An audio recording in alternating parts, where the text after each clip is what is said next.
Kabiru bai ankara ba sai ya ji wannan mahaukaciyar ta rungume shi. Nan fa ya fasa wani ihu tare da cewa inna lillahi wa inna ilaihi raji'un. Na bani daga ina me haka? Dan Allah baba ina roƙonka ka taimaka ka aura min Halima. Kabiru ya ce, sai mahaifin nata ya ce, gaskiya ni dai ba zan iya yi mawa ‘yata auren dole ba, a domin ni kaina ma zan so wannan haɗin naka da ita, saboda ai ko ba komai, kai ɗin na gida ne, sannan kuma na gida bai ƙoshi ba ai ba za a je a ba muwa na dawa ba. Kabiru yana zubar da hawaye ya fita zuwa wajen Halima, amma babu yadda bai yi da ita ba, ta ki amince mai, a sakamakon ita ma da wanda take so. Haka dai Kabiru ya bar gidan nan cike da ɓacin rai da baƙin ciki. Ko da ya fita sai ya haɗu da wani tsohon abokinsa na makaranta, wanda daman sun daɗe ba su haɗu da shi ba. Don rabansu da haɗuwa tun a lokacin da suka yi kandi. To tun daga wannan lokacin ba su ƙara ganin juna ba, har sai yanzu. Ko da suka haɗu ma shi Kabirun bai gane shi ba, saboda kanshi yana ƙasa yana tafiya cikin ɓacin rai. Sai dai shi wannan ɗayan ne ya gan shi sannan ya mai magana. Kabiru, da sauri Kabiru ya waiga, a sakamakon jin kamar ya san me wannan muryar. Ko da suka ido huɗu da abokin nashi, wato Tanimu, bayan sun gama gaisawa sai Tanimu ya ce, a'a abokina, yaya aka yi ne na ganka a cikin wannan irin halin? Yaya aka yi ne na ganka a cikin wani irin yanayi? Kawai sai Kabiru ya ji cewar ma kawai ya gaya masa abin da ke damunsa, ko ya samu sassauci a zuciyarsa. Bayan ya gama gaya mishi sai wannan abokin nasa, wato Tanimu ya ce, dama akan wannan ne kawai ka tsaya kana kokarin samuwa kanka ciwon zuciya? To ai ni kam nake da maganin wannan matsalar taka. A saboda haka ka tashi mu je wajen wani malami, shi aikinsa kamar yankan wuka yake, yana yi maka aiki shi kenan kamar ka samu abin da kake so ne ka gama. Bayan Tanimu da Kabiru sun je wajen wannan malamin, sai Tanimu ya ce kai mai bayani. Nan kuwa sai Kabiru ya sake yi mawa wannan malamin bayanin duk abin da yake damun shi. Bayan ya gama kora mawa wannan malamin bayani, sai wannan malamin ya ce, to a halin yanzu ya kake so a yi?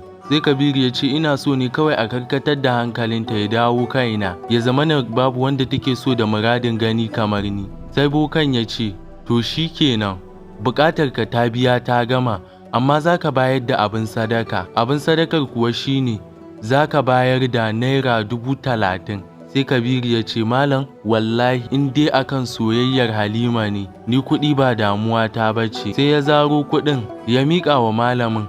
Yana miƙa wa malamin sai malamin ya ce ba ma amsar kuɗi da hannu da hannu, a domin haka ka je ka ajiye kuɗin nan akan wancan madubin. Malamin ya yi mai nuni da wani madubi da yake ijiye a gefen ɗakin. Haka Kabiru ya tashi ya je ya aiwatar da kamar yadda malamin nan ya umarce shi. Bayan ya dawo gaban malamin, sai malamin ya ce mai ga wannan takardar da wannan turaren, ka tabbatar idan ka je wajenta sai ka san yadda za ka yi ka kunna wa wannan takardar wuta, sannan kuma ka fesa wannan turaren. Da zarar ka yi hakan, to babu shakka za ta iya rabuwa da kowa a saboda kai, amma fa ka tabbatar ka yi komai a cikin dabara. Sai malamin ya karasa maganar shi tare da cewa to ku tashi ku wuce, sannan ka tabbatar ka yi komai yadda ya dace. Har Kabiru ya wuce gida bayan sun yi sallama da abokin nashi. Kafin ma su yi sallama sai da abokin nashi ya sake daddada mai cewar kar ka manta ka yi amfani da wannan maganin kamar yadda malamin nan ya umarce ka da ka yi. Nan dai suka yi sallama sannan suka rabu. Kafin ya karasa gida sai ya tsaya a wajen wani mai shago, sannan ya siya ashana. Ko gidansu ma bai nufa ba, sai ya nufi gidan sa Halima.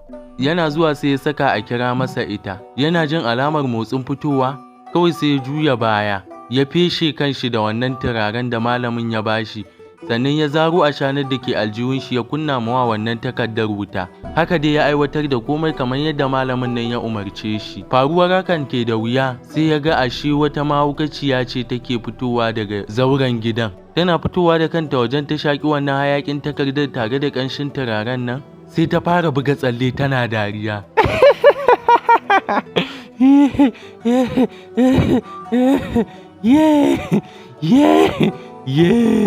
Kabiru bai ankara ba sai ya ji wannan mahaukaciyar ta rungume shi. Nan fa ya fasa wani ihu tare da cewa inna lillahi wa inna ilaihi raji'un. Na bani daga ina me haka?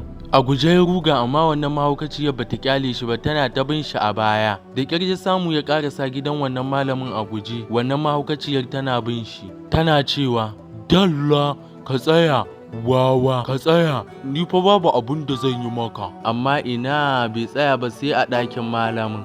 Ko bayani ma bai fara kora muwa malamin ba sai ga wannan mahaukaciyar ta shigo. Sai Kabiru ya fara magana cike da alamar tausayawa cewa malam dan Allah ka taimaka ka raba ni da wannan mahaukaciyar.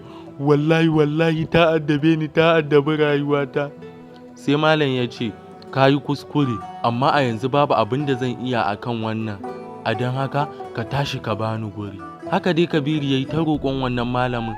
Can sai malamin ya ce to shi kenan zan yi amma ka sani makarin wannan asirin shine sai ka fara auren wannan mahaukaciyar tukunna kafin asirin ya karye. Nan fa malamin ya ƙara tabbatar mai da cewar a dole sai ta wannan hanyar ne kaɗai asirin zai karye. Amma ƙiri-ƙiri Kabiru ya ce wallahi ba zai yarda ya auri mahaukaciya ba. Haka ya tashi ya bar ɗakin malamin kuma har a yanzu wannan mahaukaciyar tana nan tana bibiyar shi.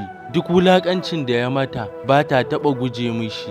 Duk inda ya saka ƙafar shi to yana cirewa ita za ta mai da tashita. Tana dai biye da shi ta zama mai cungom ta zama mai alaƙaƙai. To tambaya a nan shine idan har kai ne ko kuma ke ce za ki iya ko za ka iya auren wannan mahaukaciya? Ku sa mana a comment. Na gode sai mun sake haɗuwa a cikin labari na gaba. Kada ku manta ku danna mana subscribe sannan ku danna alamar ƙararrawar sanarwa ta yadda za a dinga sanar da ku sababbin shirye-shiryen nan da zarar mun ɗora.